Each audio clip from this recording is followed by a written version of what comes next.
Today is a sad day for India's democracy. Today is a day when the office of Prime Minister of India has been brought into disrepute.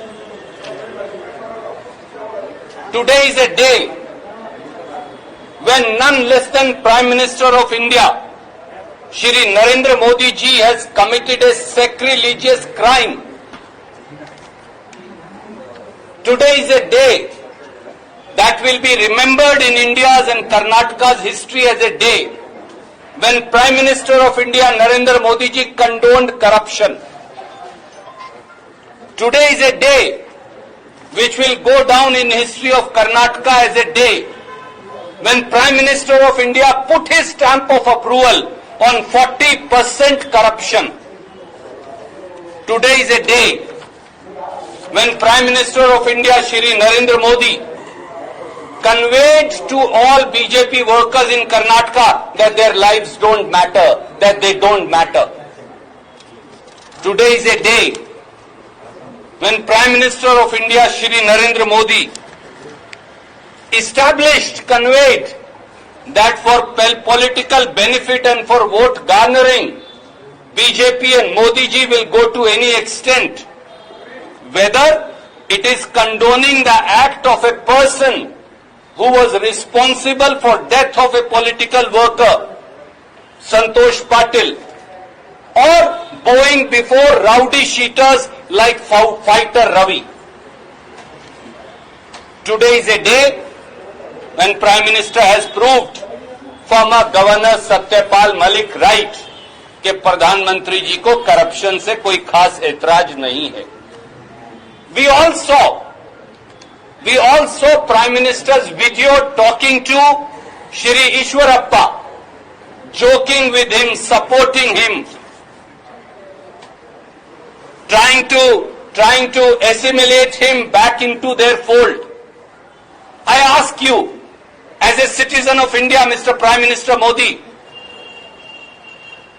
wasn't Mr. Ishwarappa sacked as a minister because a BJP leader and worker Santosh Patil committed suicide and wrote in his death note that he is committing suicide because 40% commission was being demanded from him by the minister?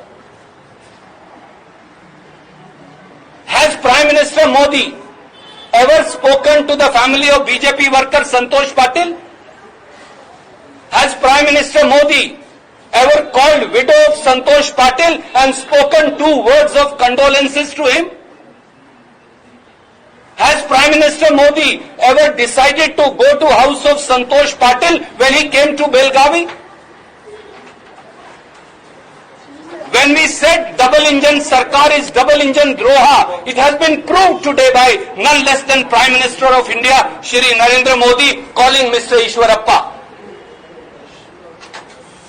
Mr. Ishwarappa may be a BJP worker or a leader, but Mr. Ishwarappa was removed on charges which may or may not be tested finally in a court of law, but he was removed on the ground of 40% corruption commission, and that allegation was not levelled by the Congress party.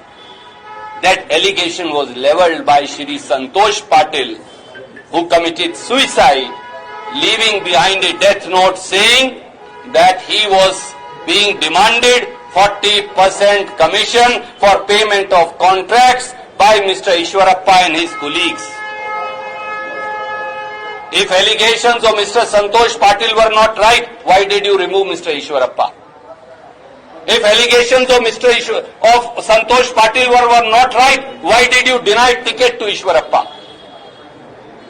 Prime Minister Modi condoning, sanctioning, putting his stamp of approval over 40% commission government in Karnataka is fatal for India's democracy. I feel ashamed as citizen of India that Prime Minister, for somehow seeking power, will go to any extent, will bow before fighter Ravi, will do namaskara to him, will bow before him, and now will speak to Mr. Ishwarappa.